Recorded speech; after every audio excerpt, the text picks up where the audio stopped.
Good evening to everybody, and welcome to our fourth Infrastructure Lecture Series event.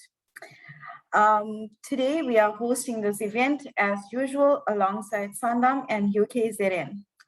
I am your resident Wednesday evening Oprah Winfrey 2.0. I'm Sharon Shanmugam from the SAICE Durban committee, and I hope that you guys are enjoying our initiative. As usual, we have some house rules that you guys need to please take heed of in order to make this event a lot more valuable for everybody that's attending. Please note that the event is being recorded. Participant audio and video are disabled. Should you wish to speak, please send a message directly to me and I will enable this towards the end of the presentation. Please post questions using the Q&A function. We will address these during the panel discussion. Please feel free to use the chat function to connect with us and to your peers in the industry. Regarding CPD certificates, students, I have checked and I have double checked with your lecturers. You will not be required to receive these certificates. We have other methods in place in order to check that you have attended the event, and the university also has their own assessment of the events in order to accredit you the vacation work credit.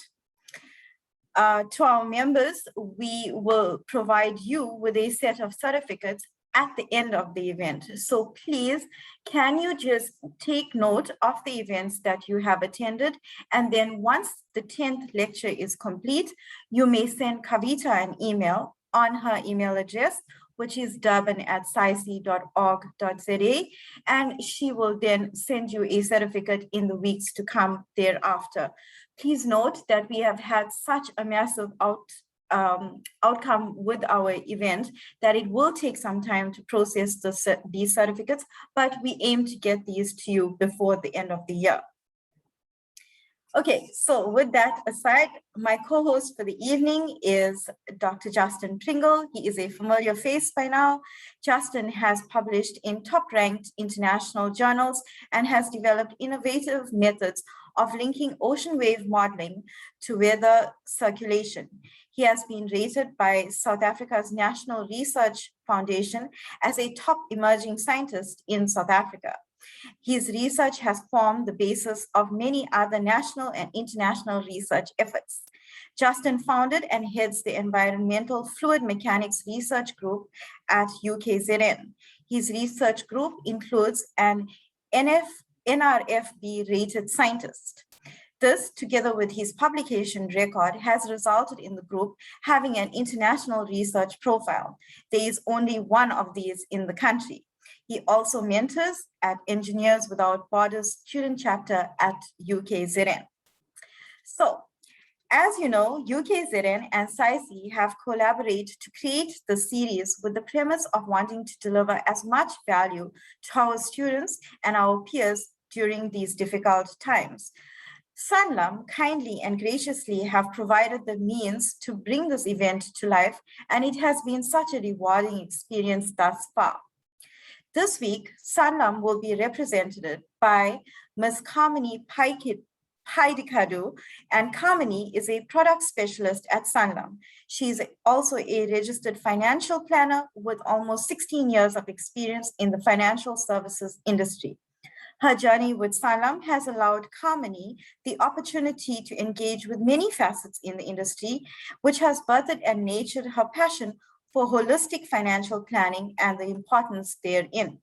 She's a mother of 2 gorgeous boys who keep her very busy, but that never stops her from shopping online. Oh, I wonder what Hashika will say about that one after her budget discussion this last week. But welcome, Kamir, and we look forward to your presentation this evening.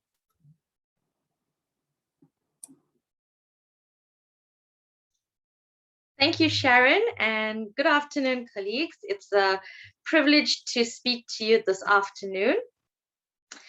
I think before we begin, I just would like to encourage you all to use this time to let us know what topics of concern or interest you would like us to cover in these sessions going forward. You are more than welcome to add your comments to the chat box as we go through the discussion.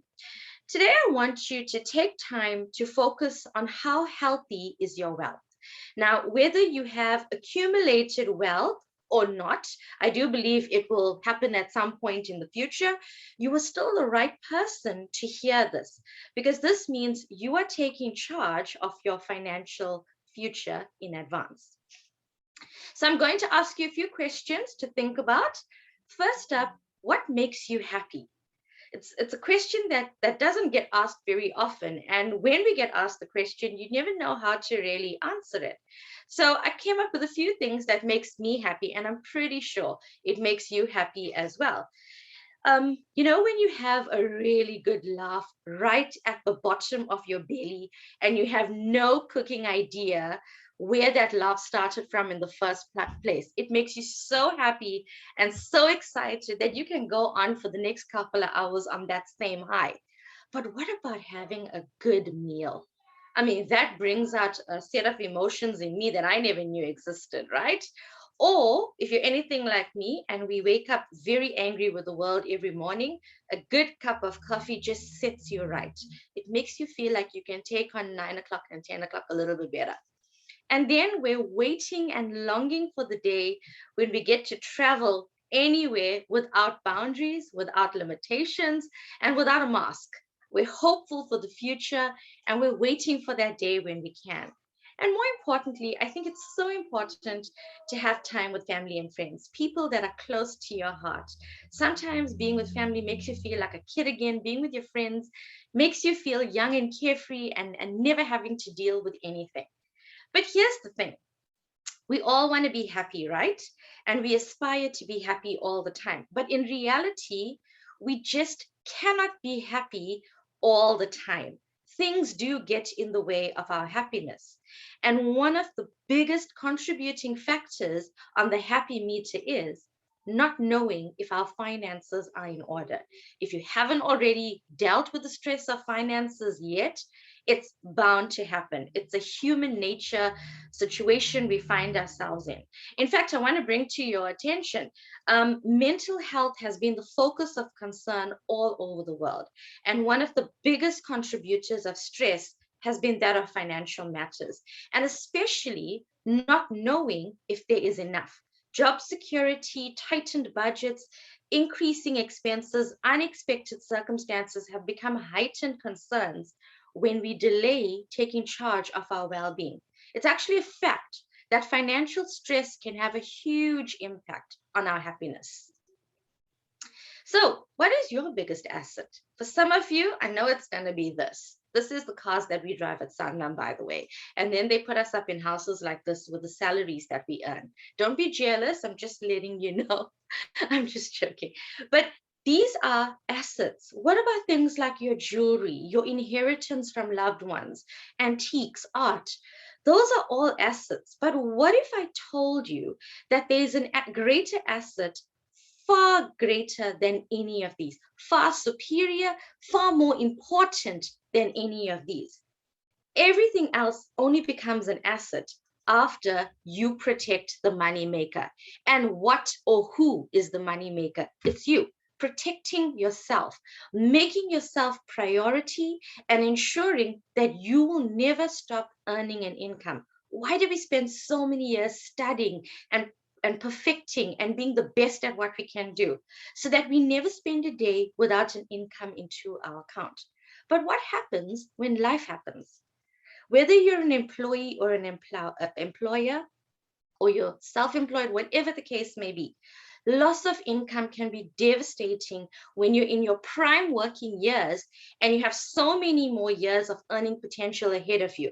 However, many individuals, young and old and in between, have that "it won't happen to me" mindset, which means provision is not made for the unforeseen or unthinkable circumstance.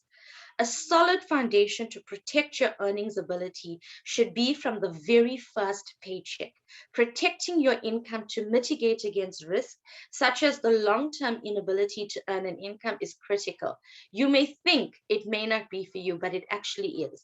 You always hear, if it's not for me, it actually means it's for me. It's the same when it comes to income protection. every individual who earns an income or will earn an income in the future should be protected against income in the event of. Now, a study that was done with True South Actuaries did a survey of the insurance gap in the market. And what that survey told us, which was quite alarming, it says that only 17% of graduates and professionals will take up income protection cover. The reality is, temporary disability is 40 times more likely to be an occurrence in South Africa than permanent disability. So you're more likely to be put out of work for a couple of months versus being in a wheelchair, for example. But our people are not taking up the necessary steps to ensure that they still receive an income when they are not at work, when there's no salary from their job or their business. It's very important to ensure that all financial aspects are taken care of. Every individual must have a will. We must ensure that our estate is taken care of, our family is taken care of in the event of, and we must have savings for retirement, which you're never too young to start, and also an emergency saving and investment planning. But none of that can happen, and none of that matters if you don't take care of loss of income first. Because if you're not earning an income, if you're not bringing in the money, then none of those other plans for the future are ever going to work out. Therefore, we place emphasis on the importance of loss of income. That is why it's not only important to ensure that your physical well-being is taken care of, but so must your financial well-being be given equal importance. What's nice about taking care of both simultaneously is that you are being in control of your financial future. And FYI, being in control of your finances is a great stress reliever. One less thing to worry about in our journey to eternal happiness. Now, you are an individual who is of value. It's important to be covered for unforeseen circumstances. When life happens, the expenses continue and they increase. And I think we've all seen that in some way or the other since last year, and quite rapidly so. So as an encouragement to you, those of you that are starting up your career, your journey into financial freedom, list your expenses carefully. Prioritize each according to the impact these may have on your finances in the long term. What spending habits do you have that may compromise your financial well-being?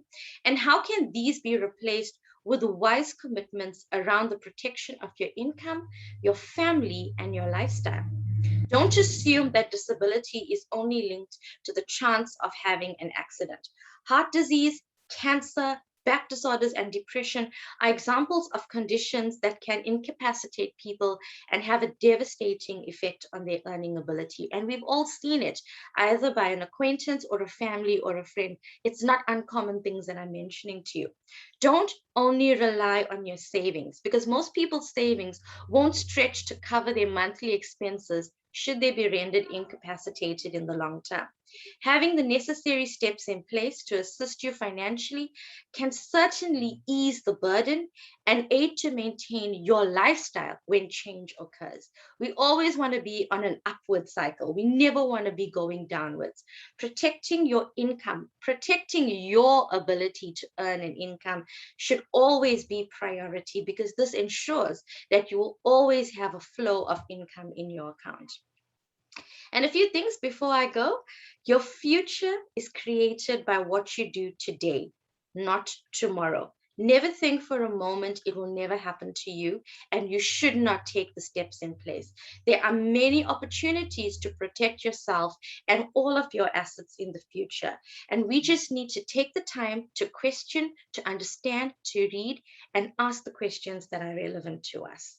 So before I go, I'm just going to mention to you, every week we have a competition that's been running with Sanlam. And this week, week 3, we've got a new winner. So congratulations to Tamara Cook. You are a winner for week 3. Well done to you, and good luck to the rest of the individuals. If you need further information on the topic that I've spoken, please speak to one of our intermediaries whose details are on your screen. It's Tutakani, Hashika, and Mervin, and they are more than happy to assist you with whatever concern you may have.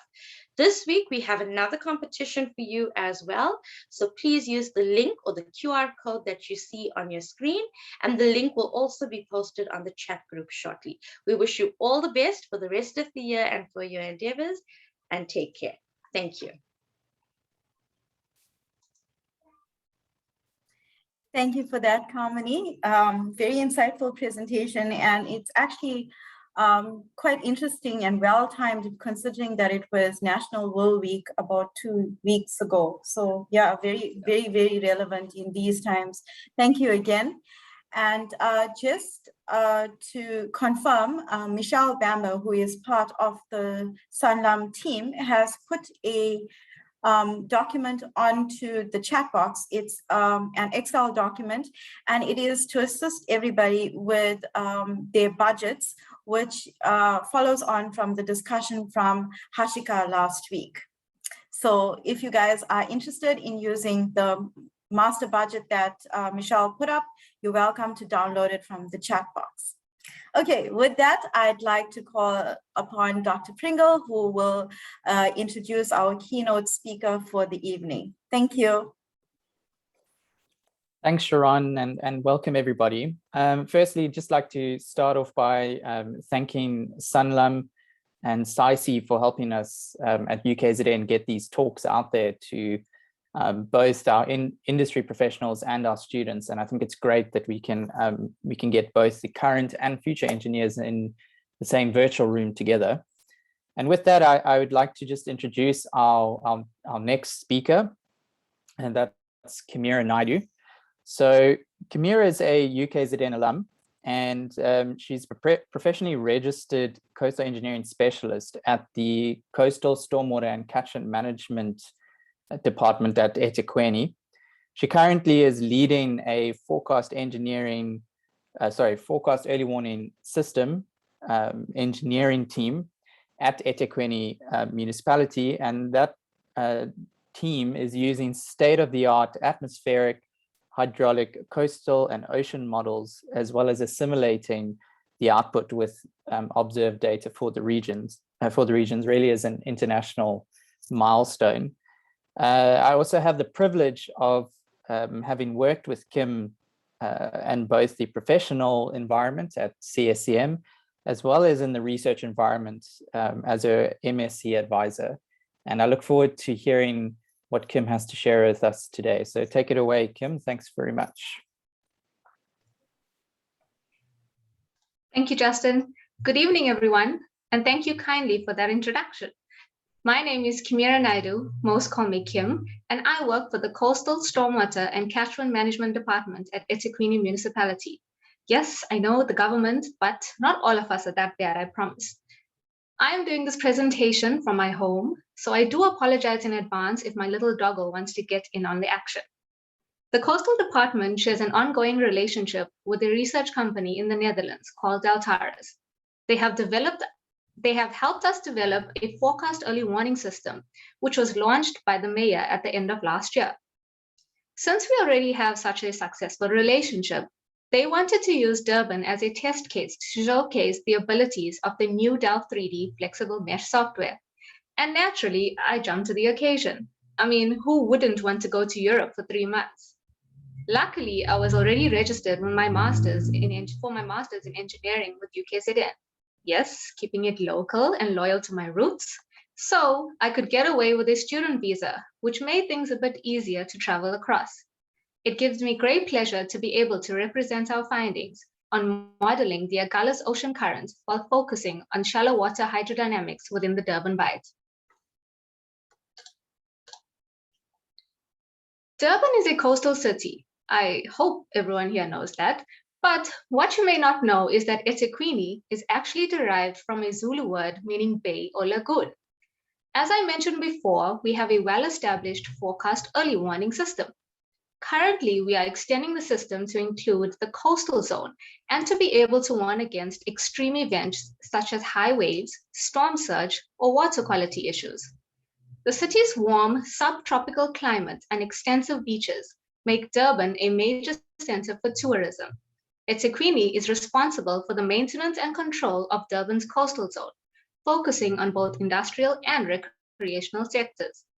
This makes water quality and coastal dynamics crucial factors that the municipality always needs to be aware of. Therefore, it will be highly beneficial for us to have a well-established coastal model. Just to give you a brief coastal background and to boggle you with some terminology, the KwaZulu-Natal province has a coastline that ranges from Cape St. Lucia to Durban. Southwesterly and northeasterly winds dominate according to each associated season, and winds are generally stronger along the coast than the interior. Coastal lows and cold fronts can cause strong winds and large swells in this region.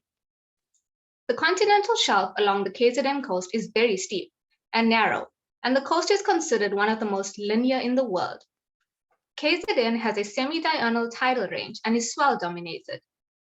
The continental shelf is generally straight along the east coast, apart from the Durban Bight region where it meanders to almost 40 kilometers off the Tugela River. Generally, coastal currents are influenced by wind and tide. However, the effect of wind and tide on our coast are quite small, which then suggests that there could be other forces that determine the nearshore currents of Durban. From the figure on the right, there seems to be some effect caused by ocean currents on the coast of Durban. Deployed drifters show transportation along the coast that do not correspond with tidal or wind-induced currents only. Therefore, it is important, particularly for this area, that both local and large-scale currents are implemented and analyzed. Which brings us to the research at hand. Del3D has introduced new software called D-Flow Flexible Mesh, which allows the use of unstructured grids that have flexible meshes. This can be used to not only downscale from large areas to shallow regions, but also refine grid cells within one network, as opposed to nesting within larger models as previously done.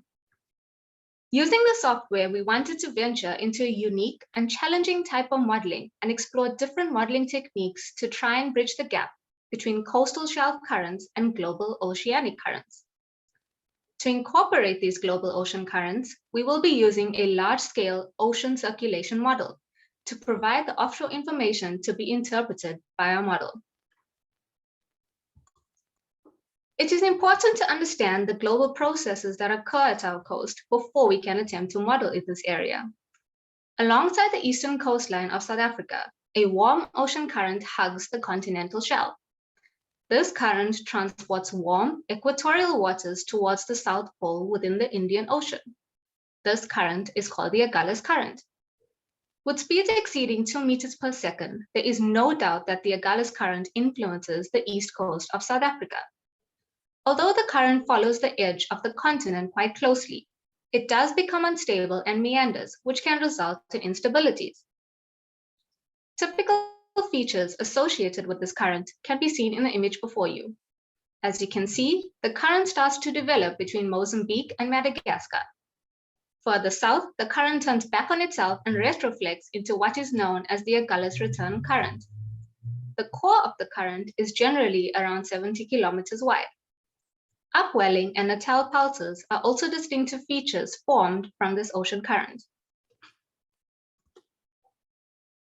At the coast adjacent to the Agulhas current, return currents may occur on the continental shelf due to shear force.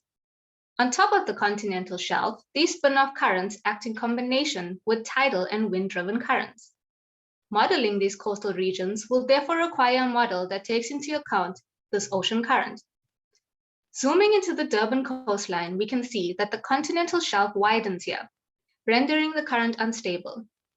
Such instabilities can form eddies, and one has become increasingly important over the years, the Durban Eddy.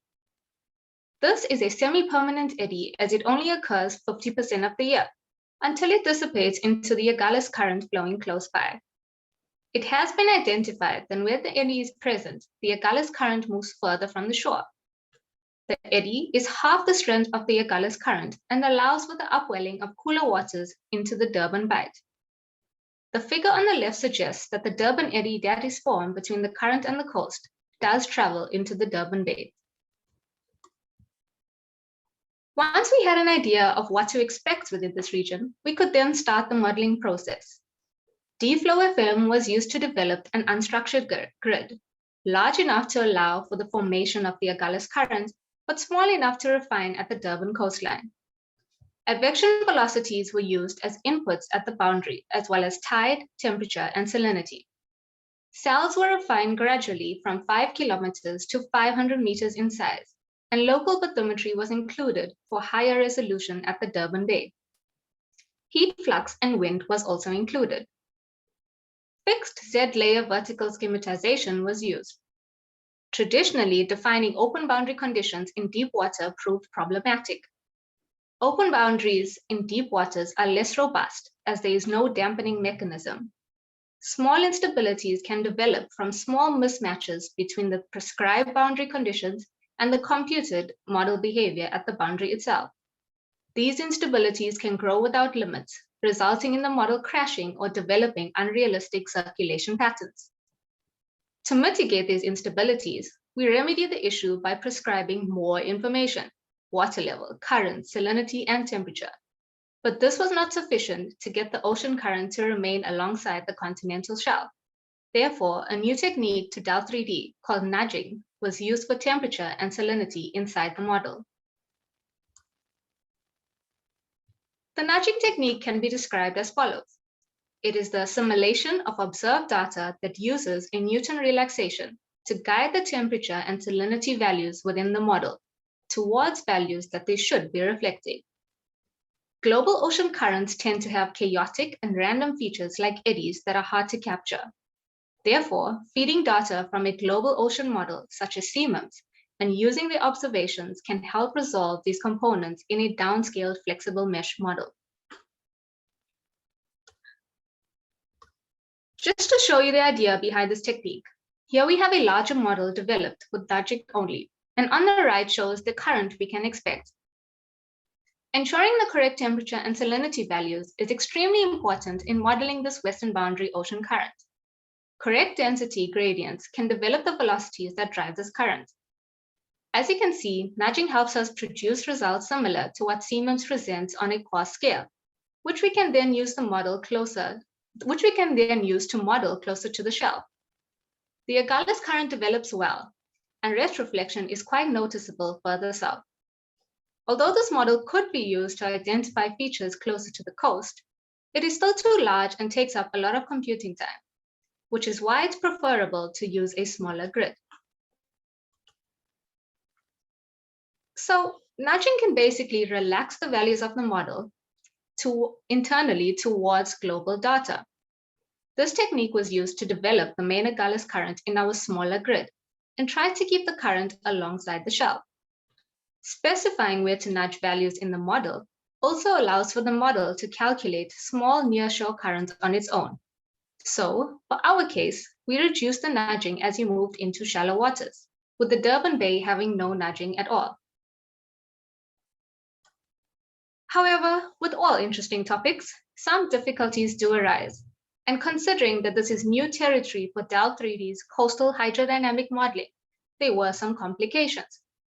Initially, advection velocities were being ignored at the boundary and conditions were not being read by the model.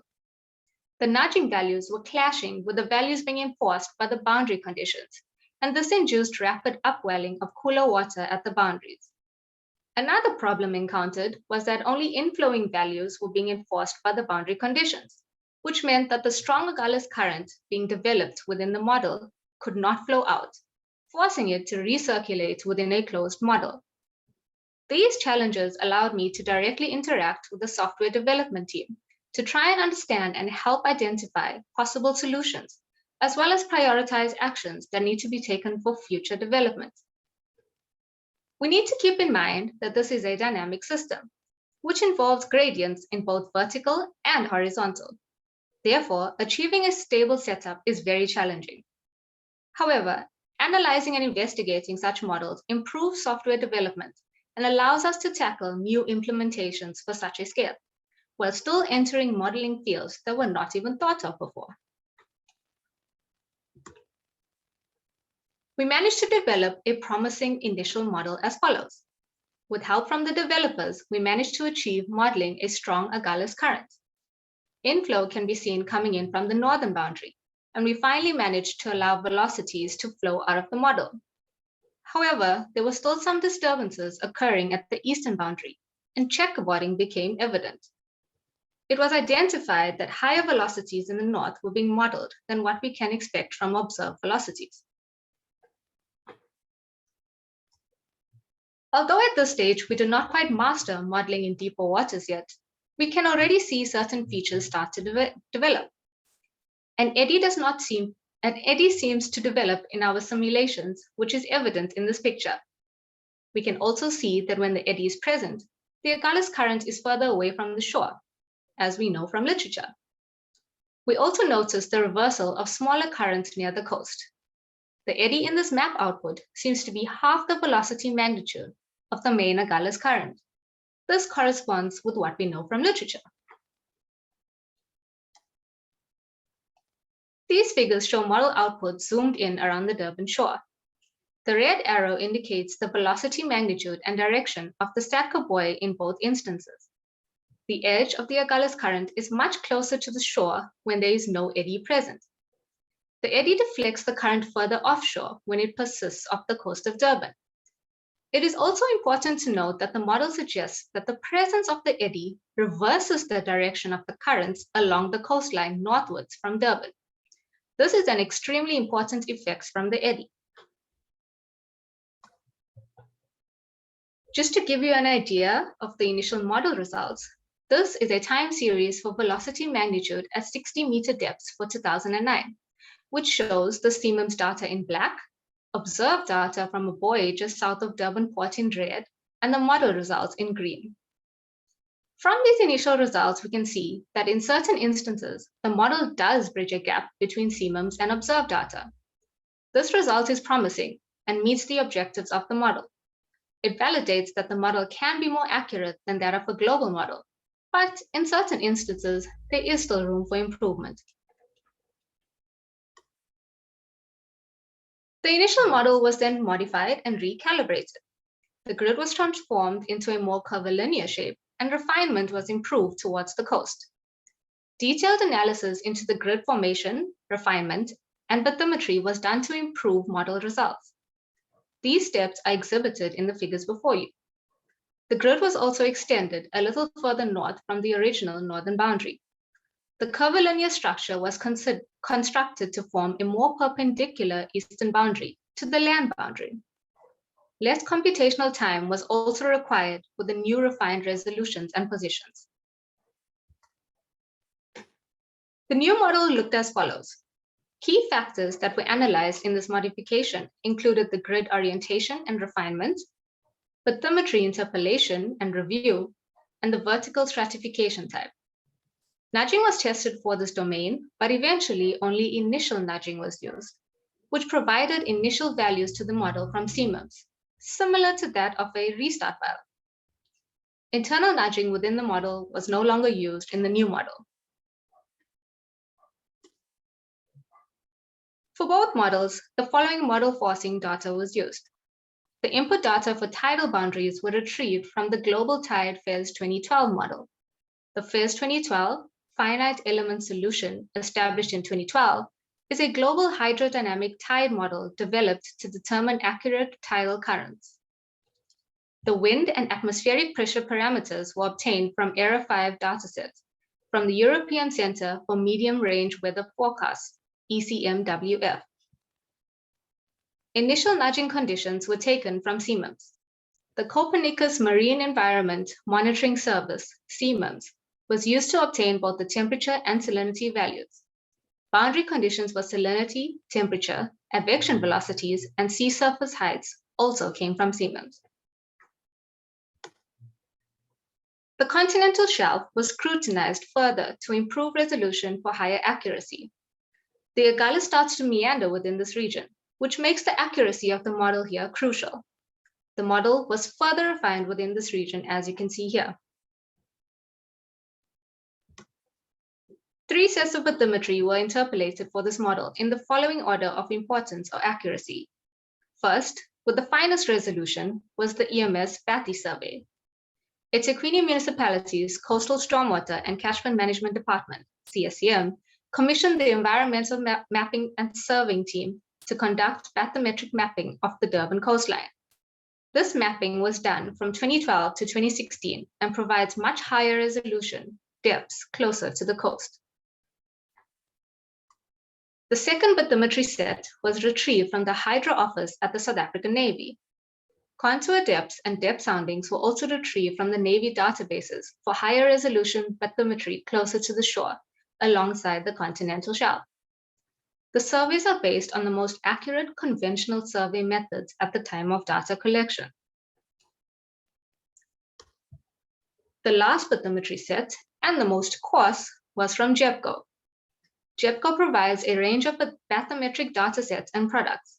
This is quite coarse bathymetric data and is suitable for deeper waters further away from the coastline. The bathymetry on the continental shelf was also examined and data cleansing was done within the region shown in the figure. Irregular depths or outliers were scrutinized and smoothened out. This area is of significant concern as the current begins to meander here, and any slightest inaccuracy affects the current's behavior. In order to validate the model results, we had to compare the model outputs with observed data. The Southern African Data Center for Oceanography, SADCO, had conducted measurements at a specific point of the Durban coast. The buoy recorded current magnitude and direction profiles from 60 meters to 524 meter depths. The period covers from 31st March 2009 until 5th September 2010. It is important to note that the location of the SADCO buoy is in the middle of the region where we can expect the Durban Eddy to persist. This could result in stochastic recordings of observations in this vicinity, which should be kept in mind when analyzing comparative results. This data is still under embargo. In the next figures, the first thing to notice is that the SADCO buoy is located at a rather tricky position. The slightest deviation of the main Agulhas current can result in drastic velocity changes in both direction and magnitude. Therefore, when analyzing the data, it is important to look at the map plots next to the vertical profiles so that the position of the current is identifiable. It is unrealistic that any model can exactly predict phenomena such as the Durban Eddy. So to properly analyze the SADCO data, velocity magnitude maps were investigated alongside vertical profiles for available data time periods. The velocity magnitude and direction profile clearly show that the model provides a vertical profile that resembles the measured data better than that of Siemens.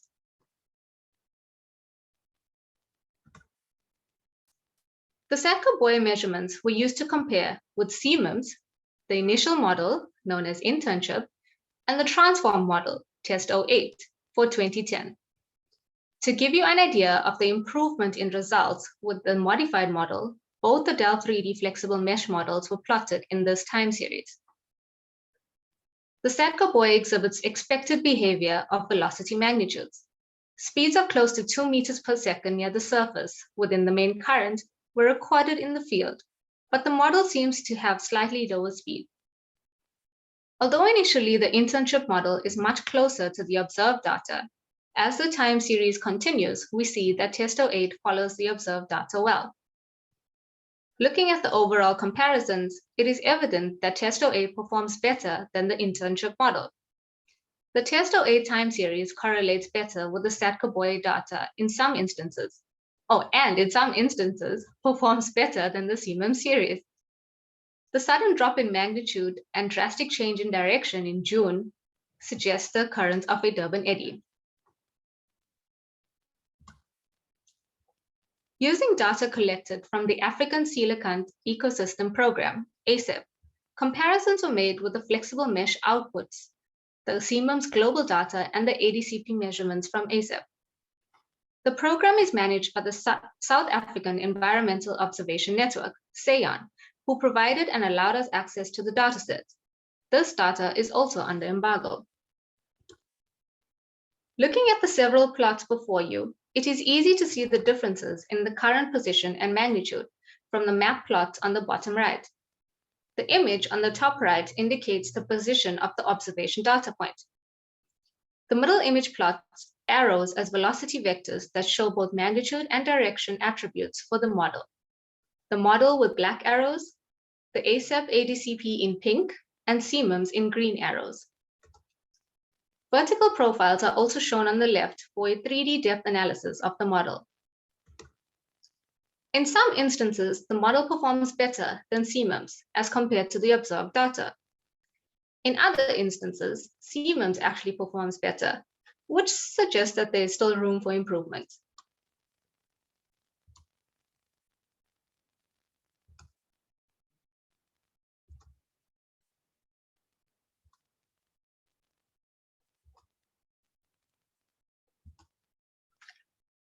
Currently, we are happy to report that we have achieved a stable, comparable 3D Delft flexible mesh model, which shows promising results when compared to the observed data that we have.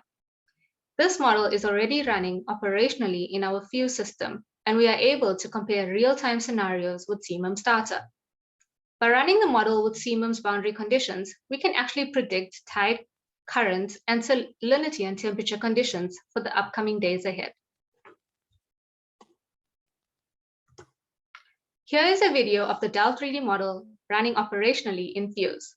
The bottom scroll allows us to move in time, whereas the scroller on the right allows us to change the vertical depth.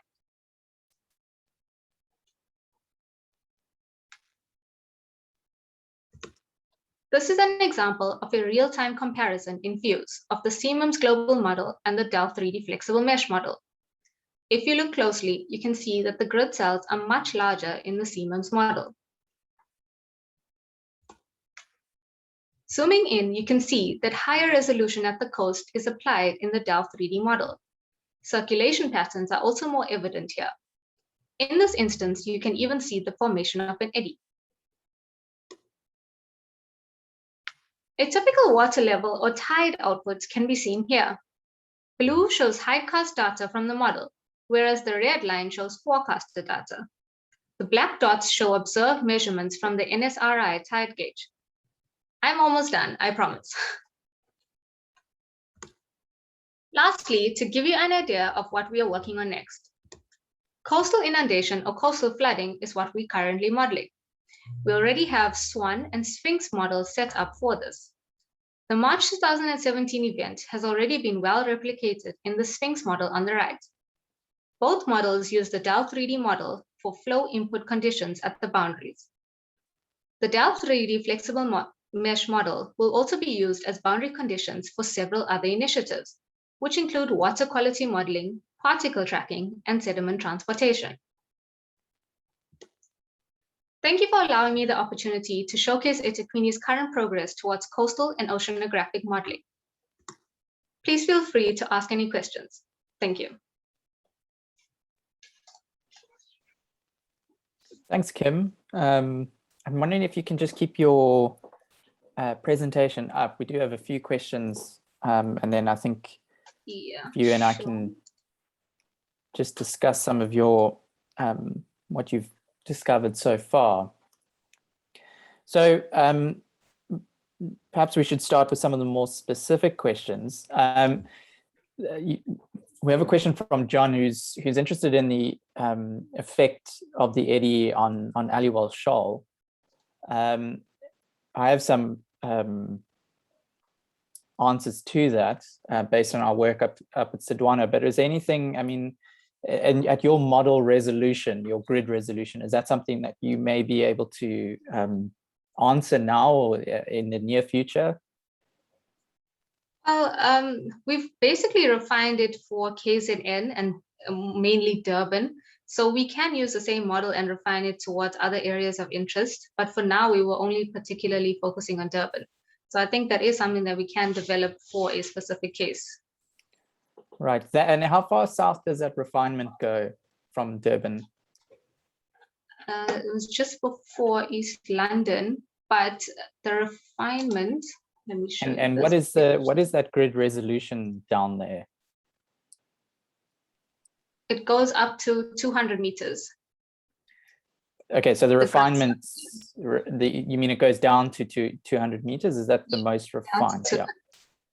Yeah, so Yeah. that probably jumps over the compact features like Aliwal Shoal. But John, just to give you an idea of some of the work we are doing up at Sodwana at the model at the moment, we've got 2 PhD students that are busy exploring the interaction between the Gallus current and the coral reefs up at Sodwana, and it's a fascinating study because the range of scales that you have to try and resolve are huge. You've got the global ocean scales, which are regional mesoscale eddies, which are around 100 kilometers in size, and then you need to take that model down to a grid size of we've got it down at the moment around Sodwana to about a 2-meter resolution, and we're actually finding some fascinating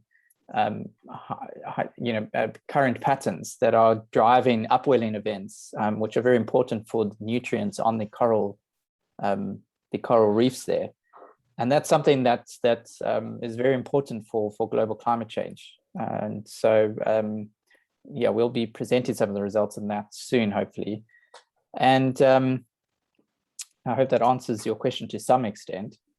And then just in terms of I think this model, Kim, we've got a tough task here in that we've got engineers that are with us tonight, as well as students, and the students would never have even heard of something like Delft 3D, and the engineers may only be used to or familiar with coastal modeling, which is something quite different to now trying to extend that to oceanographic modeling. Are you able to maybe just try and expand on that a bit, just to help the students actually understand what on earth Delft 3D is, and then with our engineers, some of the complexities of trying to actually model an ocean, something that's got a stratified water column? Okay, so basically a simple version is it's a 3D model. So we are modeling currents both horizontally and vertically. So you can get features such as ocean currents that run on the surface, as well as upwelling that runs from the bottom to the top. So Delft 3D allows you to do that on both the 2D and 3D scale, but for our purposes, we used 3D scale. I think the biggest difference for those who are in the modeling field is that the flexible mesh modeling compared to normal Delft 3D flow modeling uses finite volume solutions instead of finite difference method. So this allows you to not only use structured cells, so rectangles or squares, but allows you to use like triangles, rectangles, hexagons, and you can, instead of nesting within different other grids, you can just refine within one grid.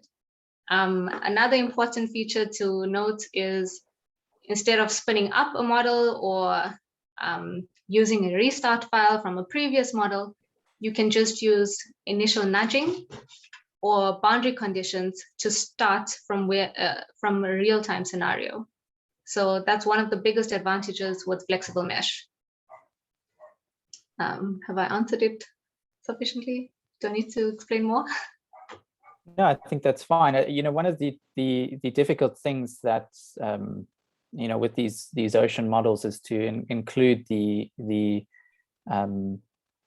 density fluctuation effects and temperature fluctuation effects, and we normally do that with the form of some Boozinesque approximation method. Typically, when you work with coastal models, you're working with shallow water, what we call shallow water equations. So you're dealing with a very well mixed fluid in the near shore. But as soon as you start going out into the deeper waters, it becomes much more, the density effects become very important. I think that kind of follows on nicely. I think Brian's got a question on, dealing with the 3D flows. And that, the question is the model accommodating for these flows, which I think you said it has. And you mentioned something about spirals or, these complex 3D flow features. Is that something that you could explore with this model in the future? Look, initially there was a lot of difficulty, especially with the boundary conditions, because you're in such deep water. So any small instability was creating such unrealistic currents in deeper waters. So that is something that the software developers had to tackle, and it seems to have worked in our case. Looking towards the future, I think this is something Deltares needs to improve on, because we do still see instabilities and even checkerboarding sometimes. So yeah, on a 3D scale, there is still room for improvement. Right, but at least the model allows you that framework, right? Because this is really a first step. And I mean, it almost seems like just looking at, this image that you've got on your screen at the moment, it looked like that maybe it would take a few hours to do, but in fact, that actually took months, right? Just to actually refine and figure out those grids. And then I guess that's the complexity in modeling. And I think that leads on nicely. Alan's got a question on the model validation. Maybe if you can just explain maybe in more detail. I think you used the ACEP data, which was was that ship transects, or is it an ADCP? How close to the shore was that? And then just quickly, those were ADCP. Yeah. And then just to add on that question, the engineering application of your model and understanding the nearshore conditions. Could you maybe speak a bit to that? Okay, first the validation. Yeah, the ADCP measurements were from the ACEP survey. So these gave us vertical profiles from the surface all the way to 500-meter depths. And these were also used to compare with CMIMs as well, just to see how well the model represents these velocities compared to CMIMs. Because it's pointless developing this well-established L3D model if it cannot perform better than CMIMs. Otherwise, why not just use a global model? So yeah, that covers and as you can see, it does correlate in some instances as well. That covers the validation. Application for engineering. Yes. So as I mentioned, the Del3D model will be used as boundary conditions of flow input for several other models, which include water quality. And water quality at the near shore is very intricate to model. So any slightest deviation or change in the current direction or magnitude can drastically affect the water quality modeling parameters, as well as your SWAN models and your coastal inundation models. So this is basically the basis to get your input for the models that will be closer to the shore. So that would be the engineering approach for eThekwini, especially. 1, determining flooding of the coast. 2, water quality parameters. Okay. Yeah, and that feeds in quite nicely with your forecast early warning system. And are there any environmental engineers? I mean, currently, I remember when I was at eThekwini, there was really just a small team of us. Have you guys been able to grow that team to include other disciplines in the forecast early warning system? We actually lost quite a few members recently, which is not the best of things. But yeah, with COVID and stuff, it's been really hard to communicate with other departments. So I hope this improves in the future. But we are looking towards water quality and sediment transportation in the upcoming years. So hopefully with that, we can get other departments involved. Yeah, because currently you've got the guys from Deltares helping. I think you mentioned the Sphinx models and that sort of stuff. I think Sphinx is it's a Boussinesque wave model, isn't it? Or is it a hydrostatic, or sorry, a steady stationary model? I think it's the hydrostatic one, but it's basically a super fast version. Instead of using XSpeech, which is quite computationally heavy, in a 2D scale, you can use Sphinx. Okay. And Andrew from Quebeca, I've been wanting to say that for a long time, was just wanting to know if there's any any type of, well, but I guess your model could be extended down to the Eastern Cape, right? And can help guys who are interested in sand transportation or sediment transport and the coastal development projects down in the Eastern Cape. Is that something that's possible with your model? Well, I think the best thing about flexible mesh is you don't have to use other models. So you can actually develop a model specifically for your region using the boundary conditions from global models. So I think that was the whole idea behind flexible mesh. So not having such a large region, focusing on your specific region, but having said that, we can obviously extend our model to both the north and south regions of the coast. Yes, and something I wanted to actually bring up with you is what is the advantage here?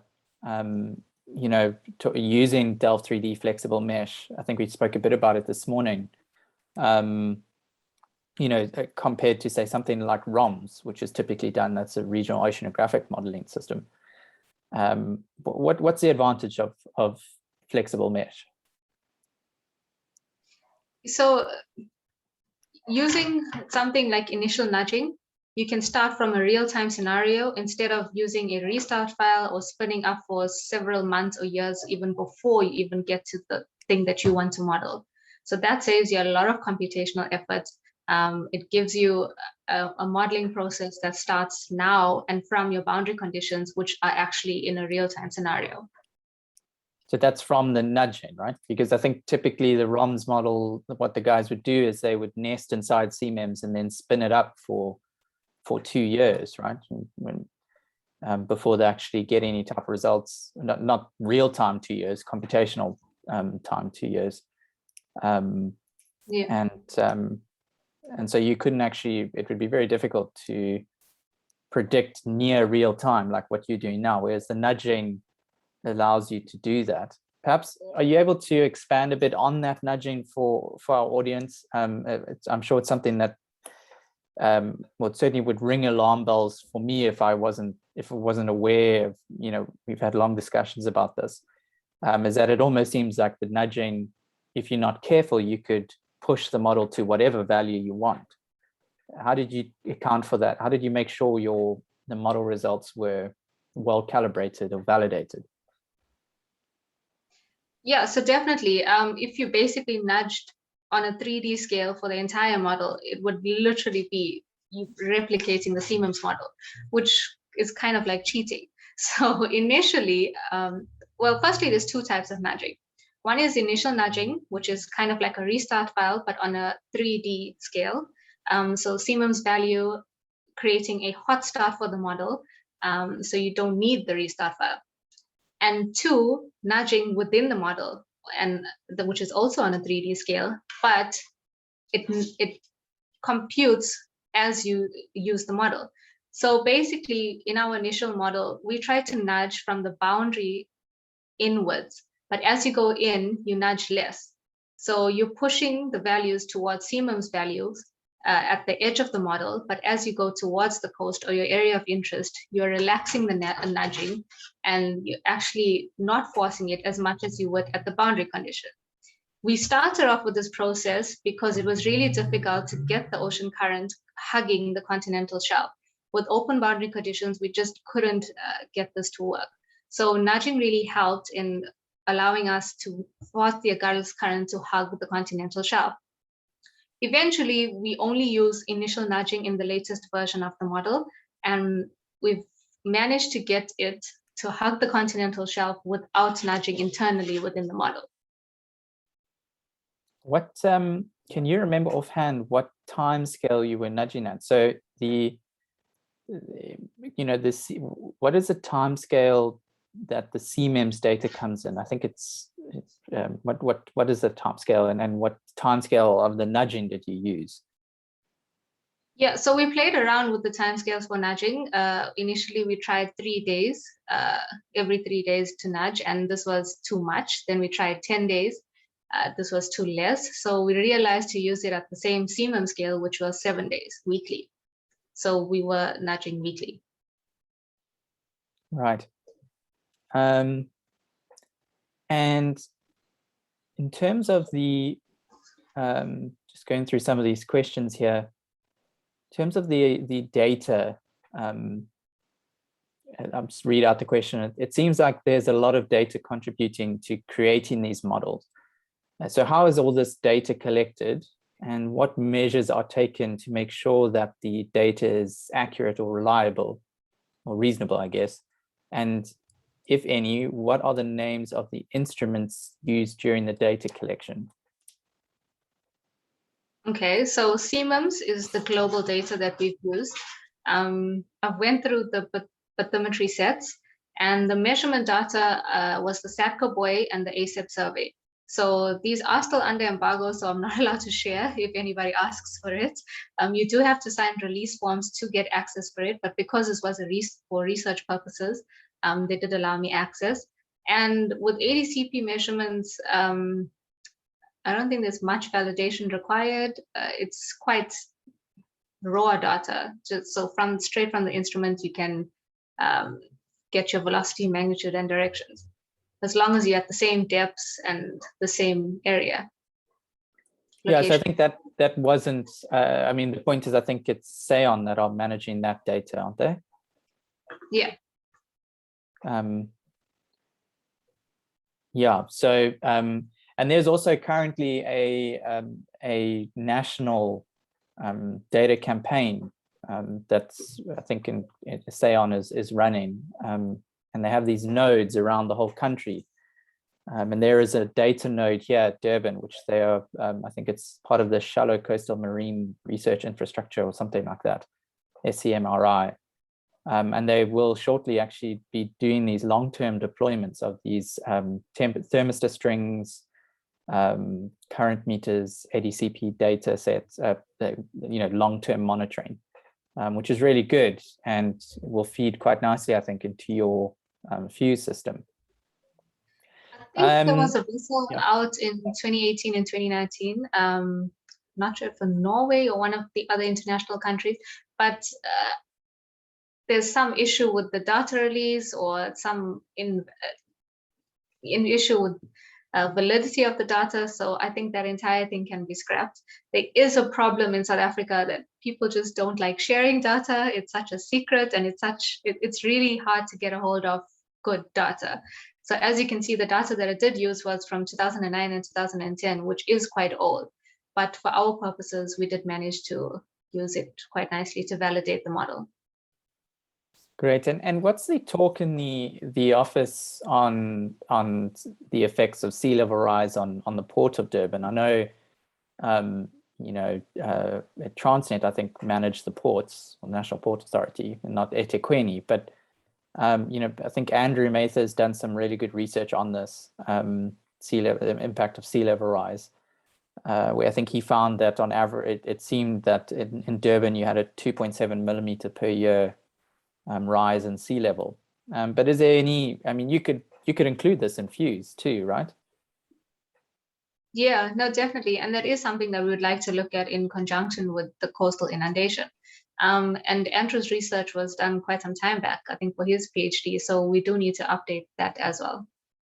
Yes, I think the new CMIP6 is out now, which is the new global climate change predictions based on the amount of carbon dioxide in the atmosphere. So it would be interesting to actually do that and see what happens. In terms of Delft 3D flexible mesh, is it open source? Or I know Delft 3D, you can, Delft 3D and wave and flow models, you can, is open source, right? You just have to compile it yourself. Is flexible mesh the same? Flexible mesh is open source, and you can become a beta tester with Deltares, but there's not much literature on it. So they haven't published a lot of documentation on it as yet. So everyone will be coming to you.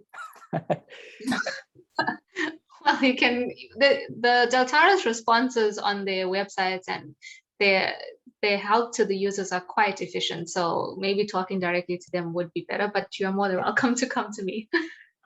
Look, I think it's great. that there's somebody in the municipality that has this experience, right? Because these types of questions are going to need to be answered in the future with Durban being a coastal city. What are the impacts of climate change on even the Agulhas current, right? And that may lead to changes in the frequency of and position of that Durban Eddy, which is very important for water quality. So I think that's all the questions we have. We do have a question from Wandile on whether it was a prescriptive or descriptive model, but I think Delft3D is a numerical model. It's a process-based model. So what it's trying to solve is the governing momentum and conservation equations, the governing equations.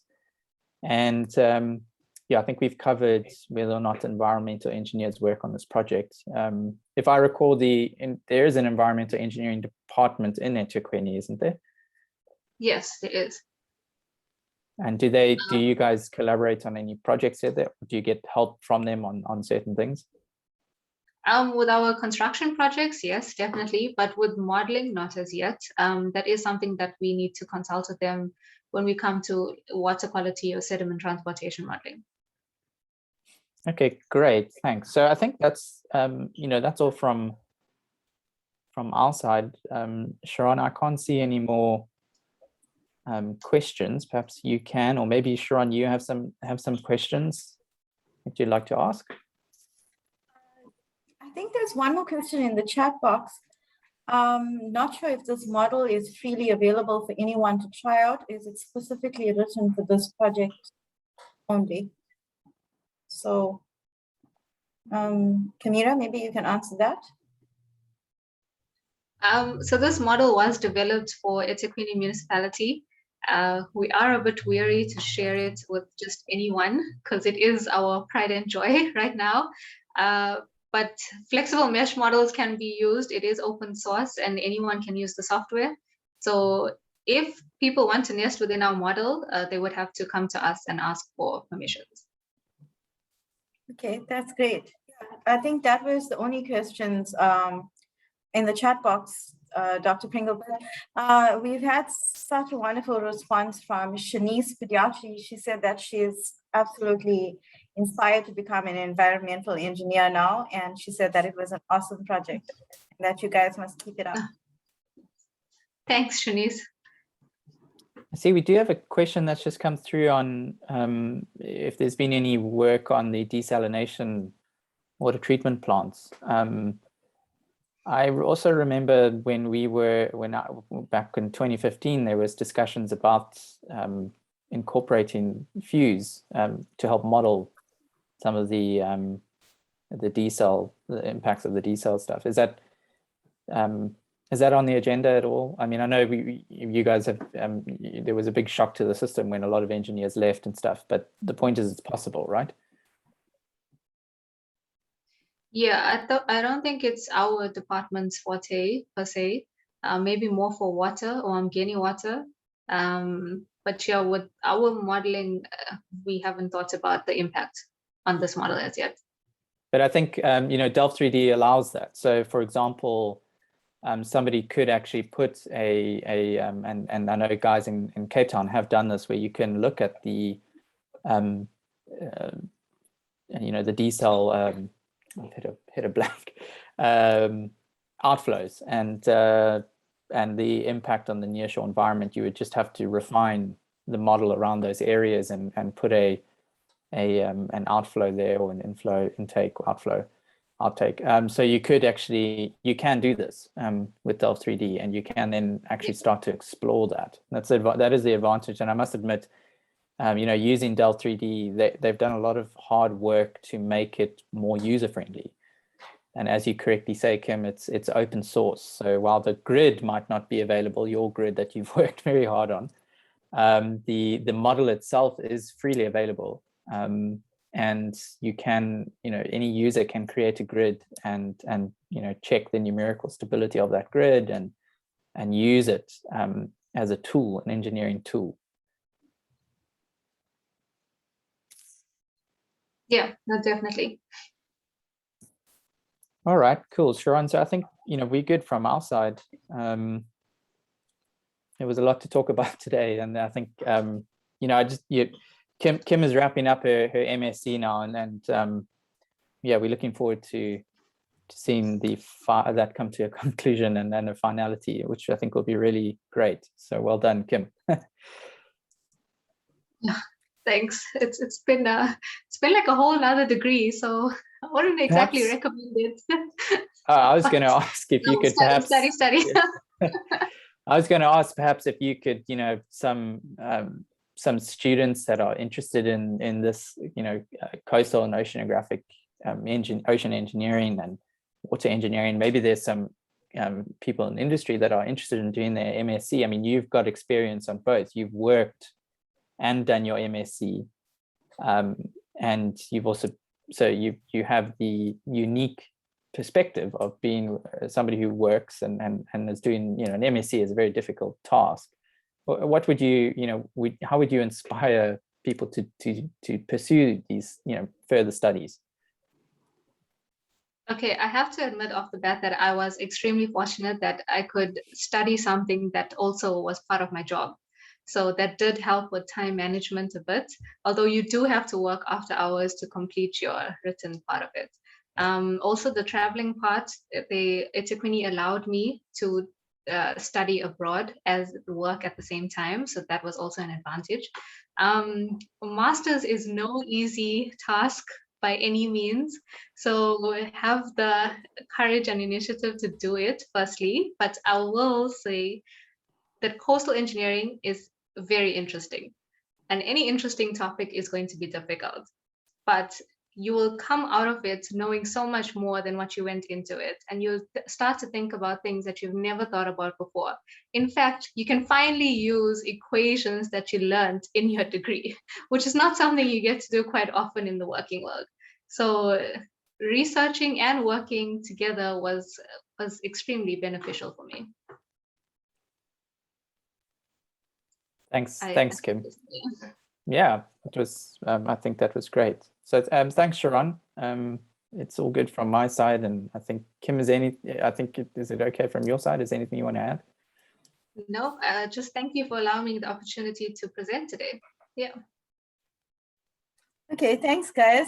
Thank you, Kim. Just for everyone's information, Kim's busy with her MSc and she works full-time, and she's also part of our committee. So I'm super proud of Kim. She's one of the first people from our Durban committee to present this at this event. So yeah, well done, Kim, and thank you. We've had a lot of people who've come on our chat box and said wonderful things about your presentation.